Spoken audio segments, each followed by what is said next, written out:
As I have dialogued with a lot of people over the years, not only have I found the question of personhood being raised in conversation, but I have also found the question of the dependency of the preborn child being used as grounds to justify abortion, where some people will say, look, if someone has an infant and they don't want the infant, any of us in the room are capable of caring for the infant. But if someone doesn't want their fetus, none of us in the room are capable of caring for the fetus. Therefore, a woman should have a right to have an abortion.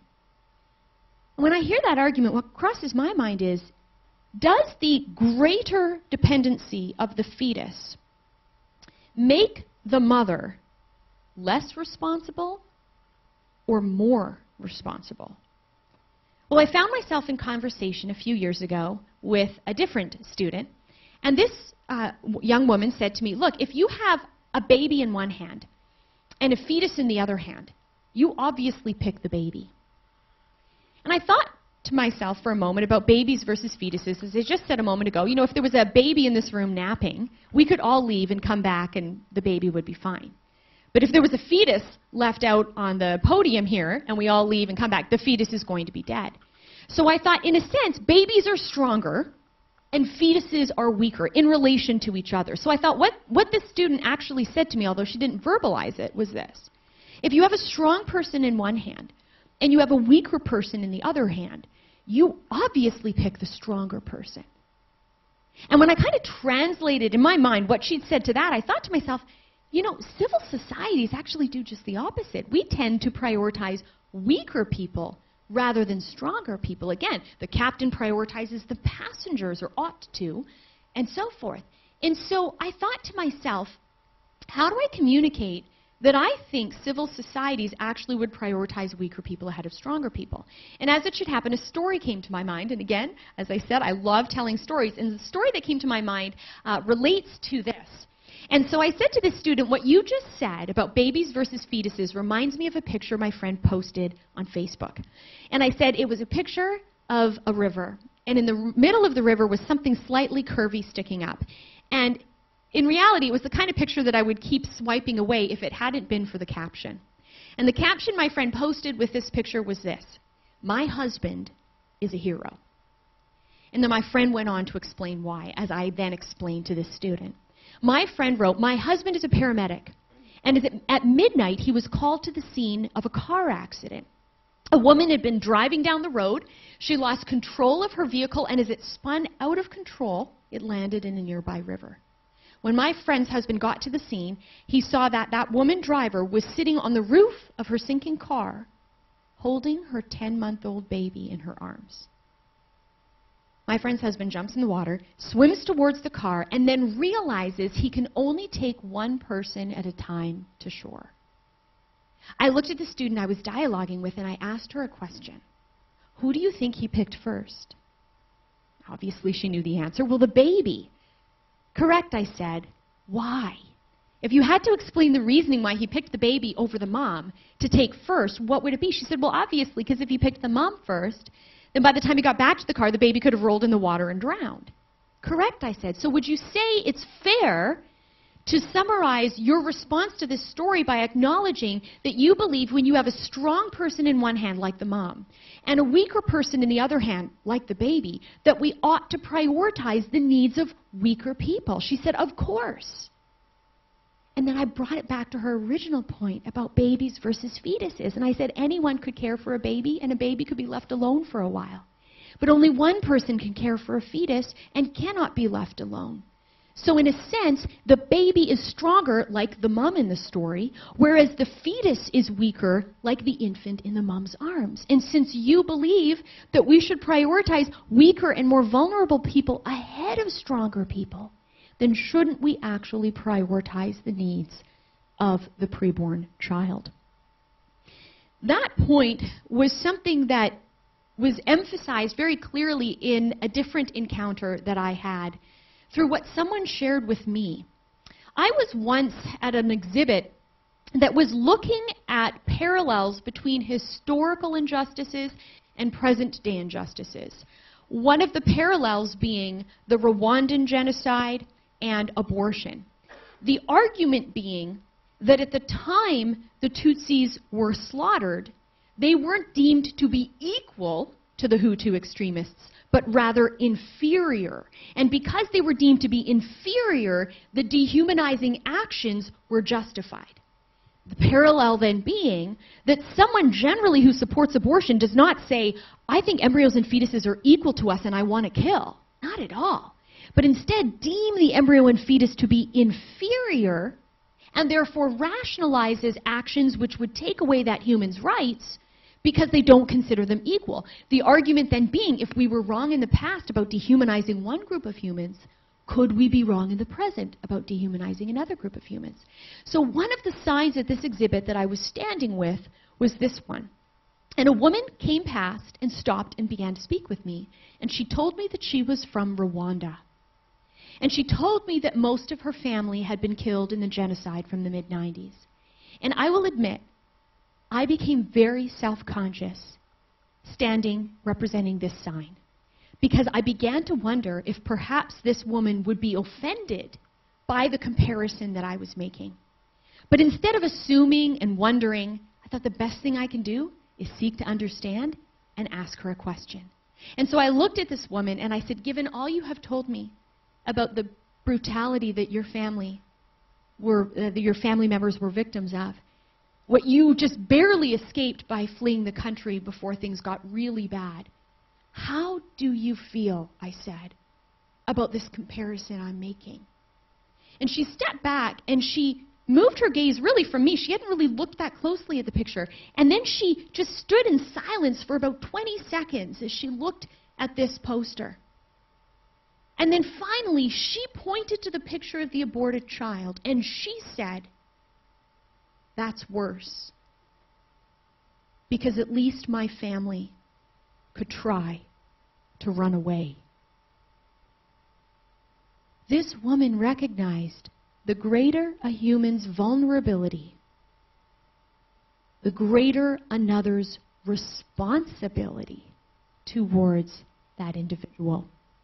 So if we think about that first quality that I have identified, that inspiring people seem to have, that people I've dialogued with have shared with me, it is the idea that we ought to put others ahead of ourselves. Even when we failed, we know deep down that that's something to aspire towards. And it's clear that the human embryo and fetus are an other, just like the passengers in the airplane. The next point that I wanted to address today is the second quality I have found in inspiring people, which is that they have perspective. One of my favorite authors is Dr. Viktor Frankl, who has written the book Man's Search for Meaning. I love books, and I love gifting books to other people. And Man's Search for Meaning is probably the leading book that I have given to a lot of people. The other one would be Essentialism by Greg Cannoun, which is a phenomenal book. But not what I'm here to talk about right now. But Man's Search for Meaning I've given away to so many people. And this book was written by a man who was a Holocaust survivor and a psychiatrist. And so Man's Search for Meaning is really a two-part book. The first part is about his experiences in the concentration camps. And the second part of his book is his theories in psychology. And one of the points that he makes in his book is the following. He said that he observed, both as a prisoner and as a psychiatrist, who in a sense, as a prisoner, was studying human behavior as he was being victimized in the concentration camps. One of the things he observed is that he would have expected all of the guards to be cruel, and most of them were. But he said every now and then, surprisingly, amidst all the cruel guards, there was someone who was kind. And then he said amongst the prisoners, there were some who, when treated like animals, became like animals and were cruel to their fellow prisoners. But there were others, he said, regardless of how brutally they were treated, maintained their humanity, and in their starving state would save morsels of food not for themselves, but for a fellow prisoner. And when Dr. Frankl makes this observation, it draws him to this conclusion. Someone can have a similar experience, but still choose a different response to the experience. And he says the last of the human freedoms that can never be taken from us is the freedom to choose how to respond to the situation that we're in. That is what perspective is. Inspiring people who have perspective can be in a horrible circumstance, in a sense, beyond their control. But they recognize what is still within their control is their response to that circumstance, is their attitude. And Dr. Frankl has come up with a mathematical equation that explains the power of perspective. Because in the concentration camps, he saw a lot of suffering. Suffering that was so bad that some people sought to commit suicide because they despaired. And Dr. Frankl said early on in his time at the concentration camps, he decided he would never kill himself. Moreover, would he not commit suicide, but he was going to try to dissuade his fellow prisoners from doing that. And he discovered the way to try to convince them not to despair was to help them find meaning. And so his mathematical equation was this: D equals S minus M. Despair is suffering without meaning. He recognized in the present circumstances removing the suffering was near impossible. But he could decrease despair to the extent that he increased meaning. And Dr. Frankl, years after coming out of the concentration camps, cites an example where this equation, in a sense, was brought to life with a young teenager he learned about in Texas who had become a quadriplegic. A lot of times when people are asked, imagine if you were suddenly paralyzed. Would you want to keep living? And when we're not in that state, we think, no, I wouldn't. Well, Dr. Frankl cites an example of someone who found herself not being asked that question in a hypothetical, but that was reality. She became quadriplegic. She would spend her days watching the news, reading the news. And whenever she came across a story of someone who was going through a very difficult time, of someone who was suffering in some way, she would ask an assistant to bring a stick and place it in her mouth. She would then use that stick, bend over to press keys on a keyboard so she could write letters of encouragement to the people she'd read about in the news. And Dr. Frankl said her life is filled with an abundant sense of meaning. We decrease despair in the presence of suffering to the extent we increase meaning. That's what I mean by perspective. I saw the power of perspective up close and personally a few years ago when I had the privilege of spending an afternoon with this young man, Nick Vujicic. How many of you have heard of this motivational speaker? I did a quick Google search as to whether you had a Talks at Google with Nick Vujicic, and I don't think you have, so I highly recommend it. This guy is hilarious. So it helps that he has an accent. He's from Australia. I just think accents are cool.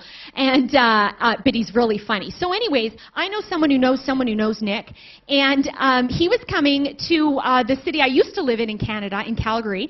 And so I thought, I got to try to meet this guy because I talk about his story so often. So sure enough, he was willing to meet with me and my colleagues. And we surprised my colleagues with him. They didn't know that he was coming, and they all knew his story. So when he came to the office, they were shocked. Like they were, like, no way, this isn't you. And then Nick looks at everyone. He goes, I'm not Nick Vujicic. I'm his stunt double. So anyways, Nick is a funny guy. He lives a full life. He loves traveling the world, speaking to millions of people, and inspiring them, getting access to audiences I could only dream of getting access to. And it's because of what he doesn't have. It's because of his lack of limbs. He looks at this disability as an opportunity. But he didn't always have that attitude. He didn't always have that perspective. When Nick was a child, he was bullied and taunted and made fun of so much that one night, while lying in the family bathtub, he thought about rolling over and drowning himself in an act of suicide. Now, he obviously didn't do that. But what's also obvious is that his circumstances didn't change. He still lacks the limbs now that he lacked in that bathtub. So what's changed? His perspective. Instead of thinking about what his lack of limbs prevents him from doing, he started to think about what his lack of limbs enabled him to do. The afternoon I spent with him, I spent also with another family he had invited along. And that family included this 2-year-old girl, Brooke. And as you can see, Brooke doesn't have arms. Nick's lack of limbs was not diagnosed in utero by ultrasound. It was only discovered when he was born. Brooke's lack of limbs, or her lack of arms, on the other hand, was discovered while her mom was pregnant via ultrasound. And when the mom went for a routine ultrasound and they saw the fetus didn't have arms, the doctors offered to do an abortion. Brooke's parents said no. They didn't have a smartphone at the time, so they went home, and where do you think they went? Google. I've told this story so much, but I have to say I've never told it at Google, so I think that's really cool. So they went on to Google, and they typed "no arms, enter." And the first hit was Nick Vujicic. And they spent the rest of that pregnancy looking at videos of someone who was like their daughter. And then an opportunity came 2 years after she was born for them to drive 8 hours through the mountains from British Columbia to Alberta in Western Canada to see in the flesh someone who looked like their daughter. And when I saw Nick and Brooke interact, I thought he is uniquely positioned to motivate and inspire Brooke in a way her parents can't, in a way her sister can't, in a way none of us could. And it's because of what he doesn't have. His obstacle is now his opportunity. That's the power of perspective.